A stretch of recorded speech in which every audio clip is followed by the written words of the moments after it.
मैं ऑफिस से जल्दी निकली। कई दिनों से मन पर एक अजीब सा बोझ महसूस हो रहा था। न जाने क्यों, लेकिन पिताजी की याद बहुत तेजी से आ रही थी। दोपहर में अचानक मन बेचैन हो गया। इसलिए मैंने सोचा कि भाई के घर चला जाऊं। शायद पिताजी से कुछ बात हो सके। भाई का घर मेरी ही कॉलोनी में था, लेकिन मन ने कई बार कदम रुकने को कहा। मुझे पता था कि माँ के जाने के बाद पिताजी घर में जैसे अजनबी हो गए थे। नई पीढ़ी का व्यवहार, उनके नियम और आदतें पिताजी के मन को नहीं भाते थे। भाभी भी कोई खास स्नेहशील नहीं थी। जब भी पिताजी का जिक्र होता, उनके माथे पर सिलवटें पड़ जाती थीं। मैंने दरवाज़ा खटखटाया। भाभी ने दरवाज़ा खोला। हमेशा की तरह उनके चेहरे पर बनावटी मुस्कान थी। अरे, आओ ना, आओ, उन्होंने कहा। मैंने पूछा, पिताजी घर पर हैं? उनसे मिलने आया था। भाभी हल्के से हंसते हुए बोली, वो अपने किसी पुराने दोस्त के पास गए हैं। शायद आज रात वहीं रुकेंगे। मेरे मन को सुकून नहीं मिला। मैं दरवाजे की दहलीज पर ही खड़ा रहा। कुछ तो था जो ठीक नहीं लग रहा था। मैं वापस जाने की सोच ही रही थी कि ऊपरी मंजिल से खांसी की हल्की सी आवाज आई। यह आवाज मेरे लिए नई नहीं थी। बचपन से पिताजी की ये खास खांसी मेरे मन पर अंकित थी। मैं रुक गई। भाभी तुरंत बोली, अरे, वो मोहल्ले के सुधा काका हैं। छत से आवाज आ रही है।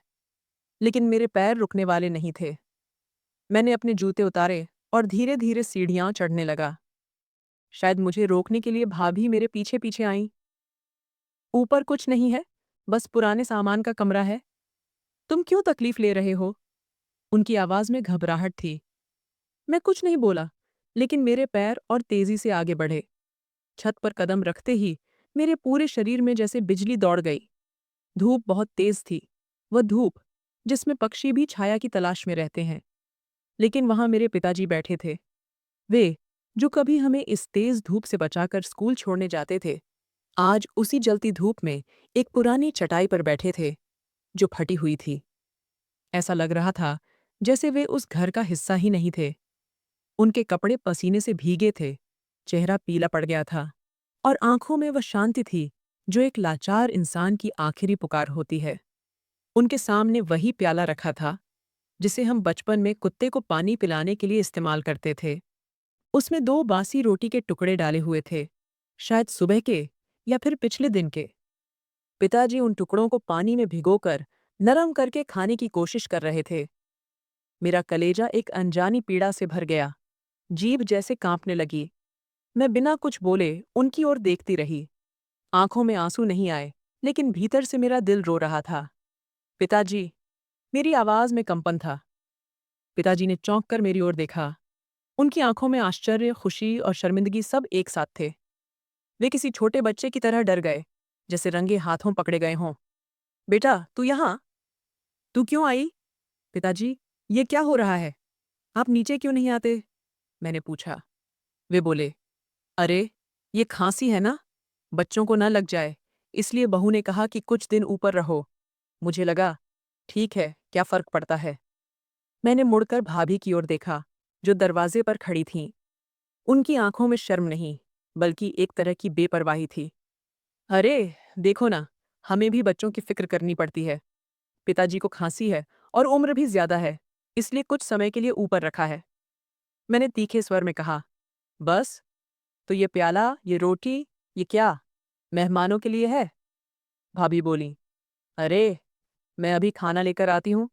वो तो बस बचा हुआ खाना था। झूठ, सिर्फ झूठ। मुझे सब समझ आ चुका था। मेरे पिता को उस घर में वह इज्जत भी नहीं मिल रही थी जो एक नौकर को मिलती है।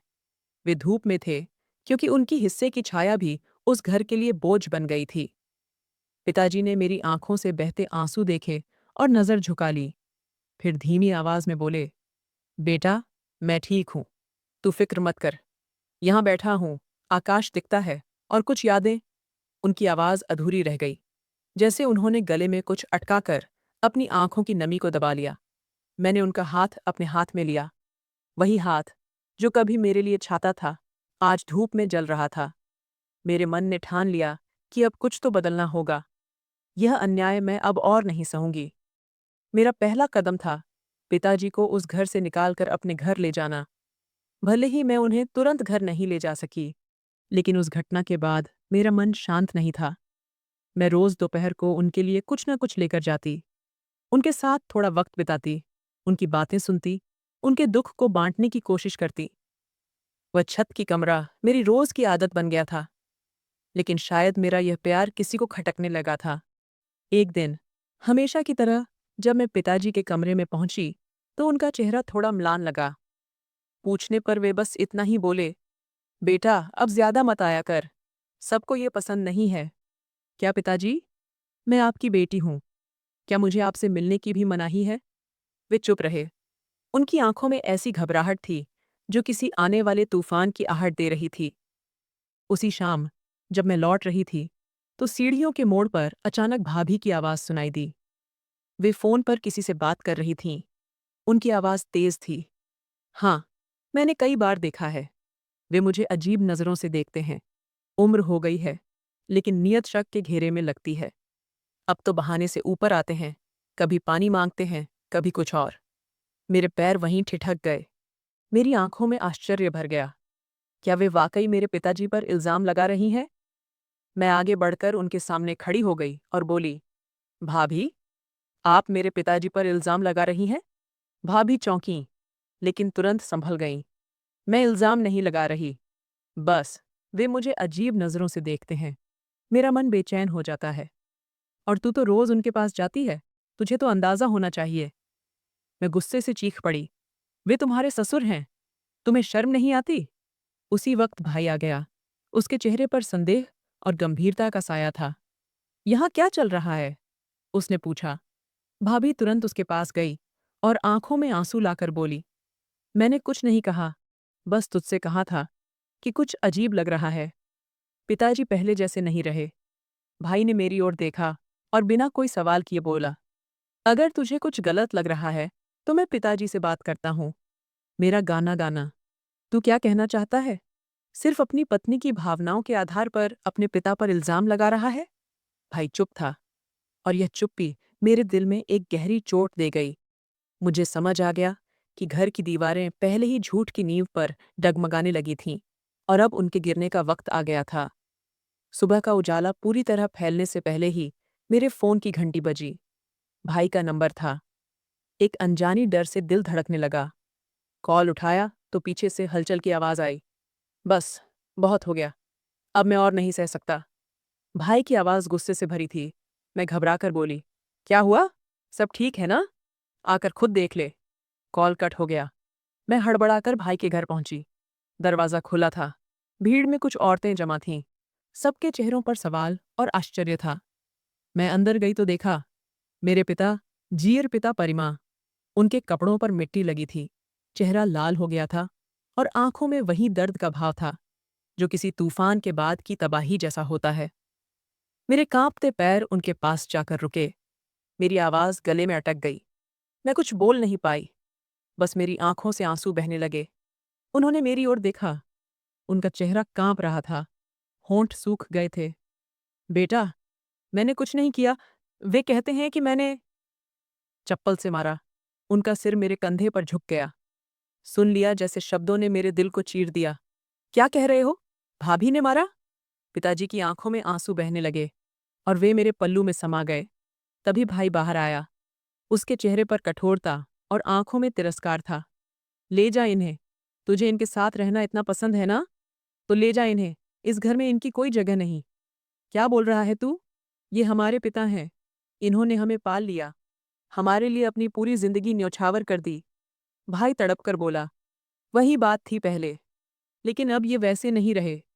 तुझ पर भी गलत नजर रखते हैं, मेरी बीवी को भी। मैं अपनी इज्जत से समझौता। मैं चीख पड़ी, तुझे शर्म नहीं आती? सिर्फ भाभी के झूठे शब्दों पर भरोसा करके तू अपने बाप पर इल्जाम लगा रहा है? खुद को बेटा कहता है? भाई ने मेरी ओर देखा। शायद पहली बार उसकी आंखों में वह रुख दिखा जो मैं आज तक अपने लिए सहती रही थी। लेकिन अब पिता की इज्जत की बात थी। पिताजी ने मेरे हाँ में हाँ पकड़ा था। धीमी आवाज में बोले, मुझे तुझसे साथ रहना है बेटा। अब मैं यहाँ नहीं रह सकता। मैंने उन्हें सहारा दिया। उनके थके हुए पैर मेरे मन की ताकत से संभालते हुए गाड़ी तक लाए। मोहल्ले की औरतें तमाशा देखते हुए खामोश खड़ी थीं। किसी ने कुछ नहीं कहा। शायद सबको सच पता था, लेकिन बोलने की हिम्मत किसी में नहीं थी। रास्ते में पिताजी चुप थे। मैंने उनका हाथ लिया तो वे बोले, बेटा, उस घर में मैंने सिर्फ आशीर्वाद दिया, लेकिन बद्दुआ मिली। कभी सपने में भी नहीं सोचा था कि मेरा बुढ़ापा इस तरह अपमान में बीतेगा। मेरी आंखों से बहते आंसुओं की कसम खाई कि अब मैं पिताजी को कभी कोई तकलीफ नहीं होने दूंगी। पिताजी मेरे साथ आए, लेकिन उनकी आंखों की वह चमक कहीं खो गई थी, जो मुझे हमेशा उनके संरक्षण का भरोसा देती थी। दिन का ज्यादातर वक्त खामोशी में बीतता। मैं बोलती, वे सुनते, कभी-कभी हल्की सी मुस्कान देते, लेकिन वह मुस्कान भी अधूरी सी लगती। मैं हमेशा उनके आसपास रहती, उनके लिए मुलायम बिस्तर बिछाती, पसंद का खाना बनाती, लेकिन वे बस 2-4 निवाले खाते और फिर एक ठंडी सांस लेकर चुप हो जाते। एक दिन उन्होंने धीरे से पुकारा, बेटा? जी, पिताजी। अगर मैं न रहूं, तो मेरे कमरे की अलमारी के पहले ड्रॉर में एक नीला लिफाफा है। उसे तू रख लेना। पिताजी, आप ऐसे क्यों बोल रहे हैं? आप मेरे साथ हैं और हमेशा रहेंगे। वे हल्के से हंसे। कोई हमेशा नहीं रहता, सिर्फ आशीर्वाद पीछे रहते हैं। मेरा दिल धड़कना बंद हो गया। मैंने उनके पैरों को गले लगाया और रोने लगी। कुछ दिन ऐसे ही बीत गए। एक दिन अचानक पिताजी की तबीयत बिगड़ गई। उनकी सांसें तेज हो गईं, हाथ कांपने लगे और चेहरा पसीने से तरबतर हो गया। मैंने फौरन उन्हें अस्पताल पहुंचाया। डॉक्टरों ने ऑक्सीजन लगाया और कुछ जांचें कीं। पता चला कि उनका दिल बहुत कमज़ोर हो चुका था और अब वक्त उनके साथ नहीं था। मैंने उनका हाथ अपने हाथों में लिया। उन्होंने हल्के से मुस्कुराया और कहा, बेटा, मेरी एक ही विनती है, मेरी अंत्ययात्रा में कोई न रोए, खासकर वे लोग जो मेरे जीवन के दुखों का कारण बने। इतना कहकर उन्होंने आंखें मूंद लीं। उनके दिल की धड़कन हमेशा के लिए थम गई। मेरे लिए दुनिया रुक सी गई थी। मैं अनाथ हो गई थी। लेकिन यह दुख कुछ अलग था। मैंने अपने पिता को मरते देखा था। उनकी आंखों में आखिरी आंसू महसूस किए थे और उनकी आखिरी धड़कन मेरी हथेली में थमते देखी थी। पिताजी की अंत्ययात्रा सादगी से निकली। भाई को खबर दी, लेकिन वह नहीं आया। महीनों तक न उसने दुख व्यक्त किया, न ही एक फ़ोन किया। बस गली के कुछ पुराने लोग और मेरी 2 सहेलियां थीं, जो मेरे आंसू पोंछने आईं। 3 दिन बाद मुझे पिताजी के शब्द याद आए। मैंने वह नीला लिफाफा निकाला, जो उन्होंने मुझे दिया था। वह एक वसीयत थी। उसमें साफ लिखा था, मैं, यशवंतराव पवार, पूर्ण स्वस्थ मन से अपनी सारी स्थावर और जंगम संपत्ति अपनी बेटी के नाम करता हूँ, जिसने मेरे दुख संकट में मेरा साथ दिया, जब मेरा बेटा मुझसे दूर हो गया। नीचे पिताजी की हस्ताक्षर थी और मोहल्ले के 2 बुजुर्गों के साक्षी के रूप में नाम थे। मैं स्तब्ध थी। मुझे कभी संपत्ति की चाह नहीं थी, न ही मैंने पिताजी से कुछ मांगा था। लेकिन यह वसीयत सिर्फ संपत्ति का दस्तावेज नहीं थी। ये पिताजी का मुझ पर विश्वास था, उनका प्यार था और मेरी निष्ठा का फल था। मैंने उस लिफाफे को सीने से लगाया और मेरे आंसुओं ने उस कागज को भिगो दिया। ये मेरे जीवन का सबसे बड़ा इम्तिहान था। दुनिया ने मेरे पिताजी को ठुकराया था, लेकिन उन्होंने दिखा दिया कि सत्य के साथी को ईश्वर कभी अकेला नहीं छोड़ता। पिताजी के अंतिम संस्कार के बाद घर का हर कोना उनकी यादों से भरा था। तीसरे दिन बाद मैंने हिम्मत जुटाकर भाई को फोन किया। पिताजी गए? तुझे खबर भी नहीं चली? वह चुप था, जैसे कुछ कहना चाहता हो, लेकिन शब्द गले में अटक गए हों। तुझे कोई दुख नहीं? मैंने पूछा। उसने कहा, मुझे भी कुछ समझ नहीं आता। इतना कहकर उसने फोन रख दिया। उस रात की शांति में अचानक कुछ आवाज हुई। मैं चौंक कर जागी। घड़ी में रात के 2 बजे थे। बाहर आंगन में किसी की हलचल सी दिखी। मैं धीमे कदमों से खिड़की के पास गई और पर्दा हटाया। मेरा दिल जोर से धड़का। 2 लोग थे और उनके साथ भाभी थीं। उनके हाथ में एक थैला था और चेहरे पर तनाव। वे चुपके से घर के पीछे के दरवाजे से अंदर घुसे। मेरा सांस रुक गया। मैं छिपकर देखती रही, क्योंकि कुछ गड़बड़ लग रहा था। 15 मिनट बाद वे मेरे कमरे की बजाय पिताजी के कमरे की ओर गए। उनका मकसद साफ था।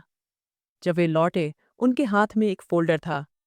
अगली सुबह मैंने हिम्मत कर पड़ोस के काका से बात की, जो स्मशान भूमि के व्यवस्थापक थे। उन्होंने एक भयानक सच बताया। बेटा, जिस दिन तुम्हारे पिताजी गए, उस दिन अस्पताल में तुम्हारी भाभी आई थी। उसने कहा कि कुछ कागजी काम के लिए तुम्हारे पिताजी का अंगूठा चाहिए। उसने एक कागज पर उनका अंगूठा लिया और चली गई।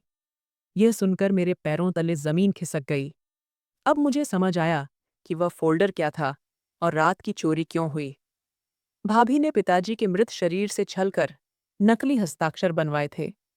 उसी दिन मैंने अपनी वकील सहेली की मदद से रजिस्टर ऑफिस से जानकारी निकाली।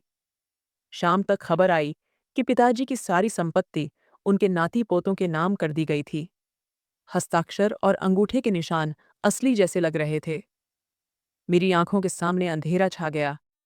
यही वह भाई था जिसने बचपन में मेरी गुड़िया के लिए पूरा बाजार छान मारा था। लेकिन आज वही भाई अपनी पत्नी के कहने पर पिताजी के मृत शरीर को भी चैन से जाने नहीं दे रहा था। मैंने वह नीला लिफाफा निकाला जो पिताजी ने मरने से पहले मुझे दिया था। असली वसीयत मेरे पास थी। अब न्याय के लिए कोर्ट की लड़ाई लड़ने का वक्त था। कुछ दिन बाद भाई का फोन आया। हमें बात करनी है। तू यहाँ आ सकती है? मुझे पता था कि यह बात किस बारे में होगी। मेरे हाथ अपने आप उस नीले लिफाफे की ओर गए, लेकिन मन ने कहा, अभी नहीं, संयम रख। भाई के घर पहुंची तो भाभी पहले से ड्राइंग रूम में बैठी थी। उनके चेहरे पर अजीब सी सौम्यता थी और आंखों में एक चमक, जैसे जीत की नशा। औपचारिक बातें खत्म होते ही भाई ने सीधे मुद्दे पर आकर कहा, हमने संपत्ति के कागजात अपडेट कर लिए हैं। पिताजी ने अपनी जिंदगी में ही यह वसीयत लिखी थी, जिसमें सारी संपत्ति नाती पोतों के नाम होगी। मेरे मन में आया कि असली वसीयत निकालकर उनके मुंह पर फेंक दूं और चिल्लाकर कहूं, तुम सब झूठे हो। लेकिन मेरी जबान जम गई। भाई ने मेरी खामोशी को देखा और कहा, हमें सब शांति से और बिना विवाद के निपटाना है। आखिर तू अकेली है। पिताजी ने तुझे भी कुछ न कुछ जरूर दिया होगा। भाभी ने धीमे स्वर में तंज कसते हुए कहा, पिताजी को भी पता था कि वंश सिर्फ बेटे ही आगे बढ़ाते हैं, इसलिए उन्होंने संपत्ति पर बेटों का ही हक दिया। मेरे मन में दर्द की लहर उठी, लेकिन मैं चुप रही। मुझे पिताजी के आखिरी शब्द याद आए, उनकी आंखों में वह बेबसी और वह आखिरी वाक्य, बेटा, मेरे जाने के बाद ये लिफाफा संभालना। भाई ने टेबल पर कुछ कागज रखे और कहा, ये कागजों की सत्यापित प्रतियां हैं। तू साइन कर दे ताकि प्रक्रिया पूरी हो। मेरे हाथ कांपने लगे। कागज देखे तो उन पर नकली हस्ताक्षर और अंगूठे के निशान साफ दिखे। मुझे सब समझ आ गया, लेकिन मैंने चेहरे पर कोई भाव नहीं आने दिया। मैंने साइन नहीं किया, बस धीमे से कहा, मुझे सोचने दे। भाभी ने तुरंत कहा, सोचने की क्या बात है, सब साफ है। अगर पिताजी को तुझे कुछ देना होता तो उन्होंने लिखा होता। मैंने ऊपर देखकर कहा, तुमने उनका मन पढ़ लिया था या सिर्फ वसीयत? इतना कहकर मैं उठी और दरवाजे की ओर चल दी। घर लौटकर मेरे आंसू रुकने का नाम नहीं ले रहे थे। मुझे पता था कि झूठ क्या होता है, लेकिन मैं अपने पिताजी की बेटी थी, जो खामोश रह सकती थी, पर कमजोर नहीं। उस रात नींद नहीं आई। बार बार उस लिफाफे को खोला, पढ़ा और पिताजी की हस्ताक्षर को उंगलियों से छुआ, जैसे उनका हाथ थाम लिया हो। आज पिताजी का न्याय उनकी वसीयत में नहीं, मेरे धैर्य में था। पिताजी के जाने के बाद महीना बीत गया। उनकी कमी मेरी आत्मा को जैसे शरीर से खींच ले गई थी। हर दिन उनके बिना अधूरा लगता था। 13वीं की तैयारी थी तो मैंने सब कुछ खुद संभाला। खाना बनाते वक्त मेरे हाथ काम कर रहे थे और मन उनकी यादों से भरी प्रार्थनाओं में डूबा था। 13वें के दिन मोहल्ले की औरतें आने लगीं। आंगन में गलीचे बिछे थे, अगरबत्ती की खुशबू फैली थी। हर चेहरे पर दुख की रेखाएं थीं, लेकिन कुछ आंखों में उत्सुकता साफ दिख रही थी। रसोई के एक कोने में बैठी एक बुजुर्ग आजी, जो मोहल्ले में बरसों से रहती थीं, मेरे पास आईं और धीमे से बोलीं, बेटा, मुझे तुझसे एक बात करनी है। शायद तुझे न पता हो। मैंने आश्चर्य से उनकी ओर देखा। उन्होंने धीमे स्वर में कहा, तेरे पिताजी अक्सर छत की कोठरी में जाते थे। हम औरतें वहां कपड़े सुखाने जाती थीं तो देखती थीं कि वे कुछ लिखते थे या कुछ छिपाते थे। मेरा सांस तेज हो गया। क्या चीज? आपने क्या देखा था? नहीं बेटा, हमने कभी पूछने की हिम्मत नहीं की, लेकिन एक बार मैंने सुना था कि वे मेरे पति से कह रहे थे, असली खजाना न कागज है न पैसा, वह वहां छिपा है जहां सूरज की रोशनी भी उसे छू नहीं सकती। मेरे मन में अजीब सी बेचैनी हुई। क्या सचमुच पिताजी ने कुछ छिपाया था? उनकी यादें, कोई पुरानी डायरी या सचमुच कोई कीमती खजाना? पास में बैठी भाभी ने आज की बातें सुन ली थीं। उनके चेहरे पर साफ घबराहट थी। वे फौरन उठकर अंदर चली गईं। 13वां खत्म होते ही मैं सीधे पिताजी की पुरानी पेटी के पास गई। उसमें मुझे एक पुरानी चाबी मिली जिस पर लिखा था, ऊपरी कोठरी, रहस्य का रक्षक। मेरा दिल जोर से धड़कने लगा। मैंने ठान लिया कि आज रात छत की कोठरी में जाकर देखूंगी कि वहां क्या छिपा है। लेकिन भाभी की चालाकी पहले ही शुरू हो चुकी थी। रात की खामोशी में जब मैं छत पर पहुंची तो देखा कि वे पहले से वहां थीं। उनके हाथ में एक छोटी टॉर्च थी और चेहरे पर बेचैनी साफ दिख रही थी, जैसे खजाने की तलाश में आई हों। उन्होंने जल्दी जल्दी हर चीज को उलट पलट करना शुरू किया। हर कपड़ा, हर डिब्बा, यहाँ तक कि दीवार की पुरानी कीलों के पीछे भी हाथ डाला। लेकिन उन्हें वह चीज नहीं मिली जो वे चाहती थीं। कहाँ छिपाया होगा? जरूर कोई गहने होंगे या जमीन के असली कागज, वे बड़बड़ा रही थीं। मैं एक कोने में चुपके से खड़ी सब देख रही थी। अचानक उनके पैर से एक लकड़ी का टुकड़ा टकराया। उनका ध्यान एक अलमारी जैसे हिस्से पर गया जो धूल से भरा था। उन्होंने कपड़े से उसे साफ किया और दरवाज़ा खोला, लेकिन अंदर सिर्फ पुराने कागज, सरकारी पत्र और बेकार हो चुके जमीन के नक्शे थे। भाभी का चेहरा निराशा से भर गया। जाते वक्त उनकी नज़र पिताजी की तस्वीर पर पड़ी। उनके मन में शक था, सचमुच कुछ छिपाया था या यह मेरा वहम है? अगले दिन जब सब लोग पूजा पाठ और खाने में व्यस्त थे, भाभी बिना किसी को बताए फिर छत पर गईं। इस बार वे अकेली थीं। शायद दिन की रोशनी में उन्हें कुछ मिले जो रात के अंधेरे में छिपा रहा। उन्होंने फिर कोठरी के हर कोने को छाना। तभी उनकी नज़र एक पुराने कपड़े की थैली पर गई। जैसे ही उन्होंने उसे उठाने के लिए हाथ बढ़ाया, जमीन में हल्की सी हलचल हुई। एक सरसराहट का आवाज गूंजा।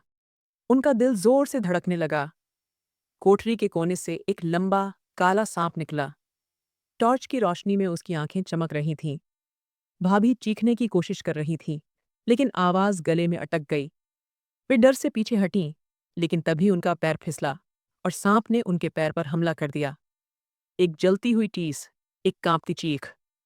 नीचे मौजूद लोग वह चीख सुनकर दौड़े। मैं, भाई और पड़ोस की औरतें भागकर ऊपर पहुंचे। वह दृश्य देखकर सबके चेहरे फीके पड़ गए। भाभी जमीन पर तड़प रही थीं।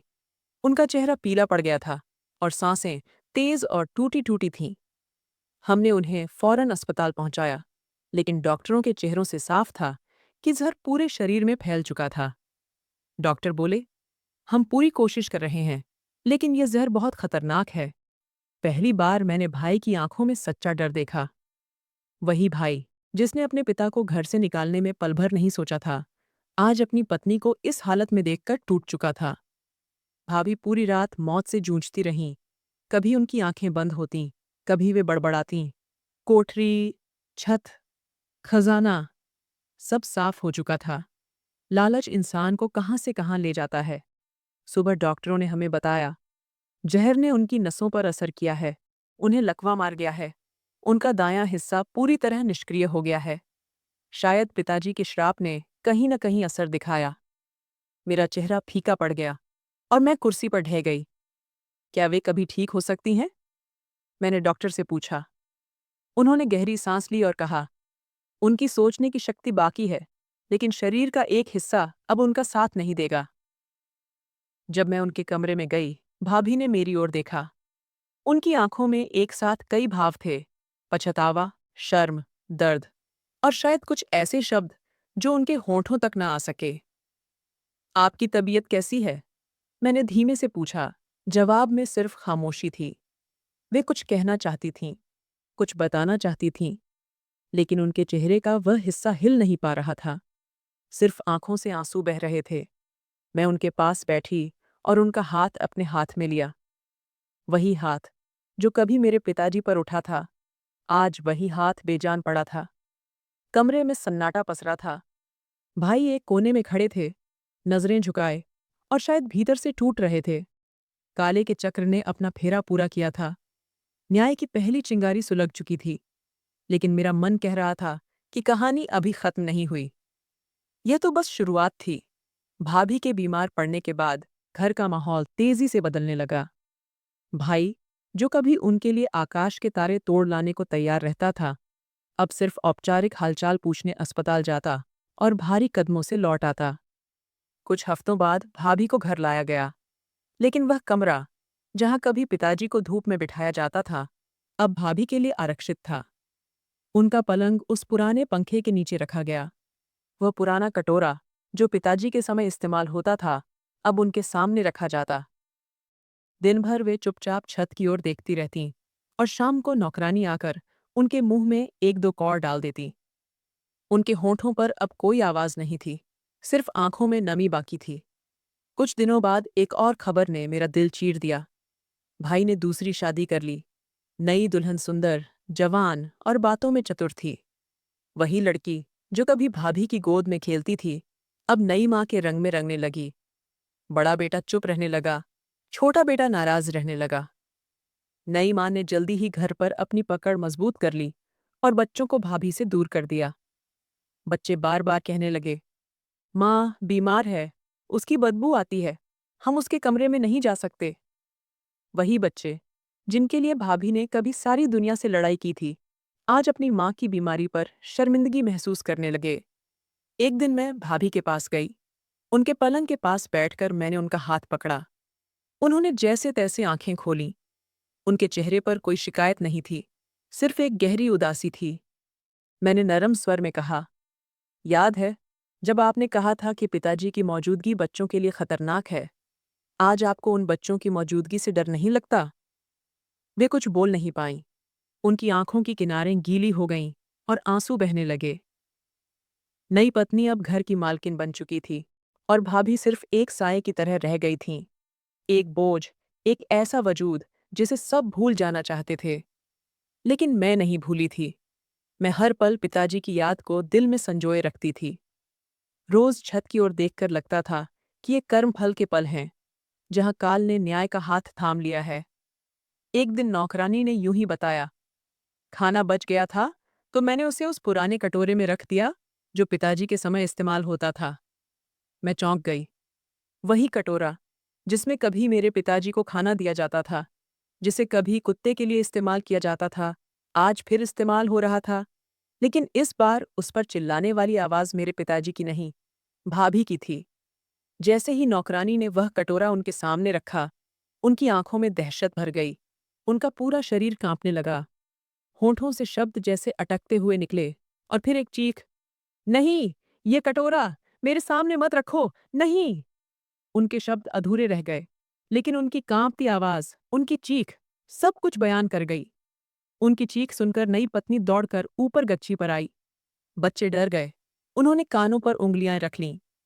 भाई ने एक पल सोचा, फिर आकाश की ओर देखते हुए धीमे स्वर में बोला, यह वही कटोरा है जो कभी पिताजी के सामने रखा जाता था। नई पत्नी ने तंज कसते हुए कहा, वे तो पुरुष थे, सहन कर सकते थे, लेकिन यह तो औरत है, इसे इतना कष्ट क्यों? मैं खामोश थी, लेकिन मेरे भीतर चीखें गूंज रही थीं। वही चीखें जो पिताजी की खामोशी में दबी थीं। वही दर्द जो उन्होंने निगल लिया था। और आज वही चीखें भाभी की आवाज में बाहर आ रही थीं। मैं उनके पास गई और बैठी। उन्होंने मेरी ओर देखा। उनकी आंखों में दुख की लहर थी। शायद माफी मांगना चाहती थीं, शायद न्याय चाहती थीं। ये वही कटोरा है जिस पर आप हंसते थे। उनकी आंखों से दो आंसू टपक कर तकिए में समा गए। मैंने वह कटोरा दूर फेंका और नई थाली में खाना परोसकर उनके सामने रखा। मेरे पिताजी की बेइज्जती मुझे बर्दाश्त नहीं थी और न ही मैं किसी की होने दूंगी। लेकिन यह काल का न्याय था जो हर किसी के दरवाजे पर कभी न कभी आता है। प्यादे वहीं रहते हैं, सिर्फ चेहरे बदलते हैं। वे मुझे देखती रहीं, शायद कुछ टूटा या शायद कुछ जुड़ा, लेकिन अब वक्त सिर्फ खामोशी में बोल रहा था। वह चीख अभी भी गच्ची की दीवारों में गूंज रही थी। मैं नीचे उतरी, लेकिन मन पर एक अजीब बोझ था। हर कदम ऐसा लग रहा था जैसे कोई अनजान बोझ ढो रहा हूं। मैंने कमरे में प्रवेश किया और पिताजी के फोटो के सामने बैठी। वही फोटो जो उनके जाने के बाद मैंने अपने तकिए के पास रखा था। उनके हंसते चेहरे को देखकर मेरी आंखों से शांत आंसू बहने लगे। मैंने धीमे से कहा, पिताजी, मैंने तुम्हारा हक हासिल किया, तुम्हारी इज्जत बचाई, तुम्हारा नाम पवित्र रखा। अब तुम शांति से सो सकते हो। उस पल खिड़की से ठंडी हवा की झोंक आई, जैसे पिताजी की शुभकामनाएं मेरे इर्द गिर्द बिखर रही हों। भाभी पहले ही दुख और दर्द से जूझ रही थीं, और अब उनके मन को भी झटके लगने लगे। भाई की नई पत्नी ने पूरे घर पर कब्जा कर लिया था। उसकी मीठी बातें, मासूम चेहरा और छल के जाल ने घर वालों को भी धोखा दे दिया था। उसने धीरे धीरे भाभी के बच्चों को उनके खिलाफ भड़काना शुरू किया। तुम्हारी माँ अब कुछ नहीं कर सकती, वह सिर्फ बिस्तर पर पड़ी है। ये घर तुम्हारे पिता ने मेरे लिए बनाया है। अगर सम्मान से जीना है तो अपनी माँ को माँ मानना छोड़ दो। बच्चे मासूम थे। धीरे धीरे वे भटकने लगे। उस औरत ने चालाकी से उनके दिलों में अपनी माँ के लिए नफरत के बीज बोने शुरू किए। जब मैं भाभी से मिलने गई, वे मुझे टकटकी लगाकर देखती थीं, जैसे कुछ कहना चाहती हों, लेकिन शब्दों में बयान नहीं कर पाती थीं।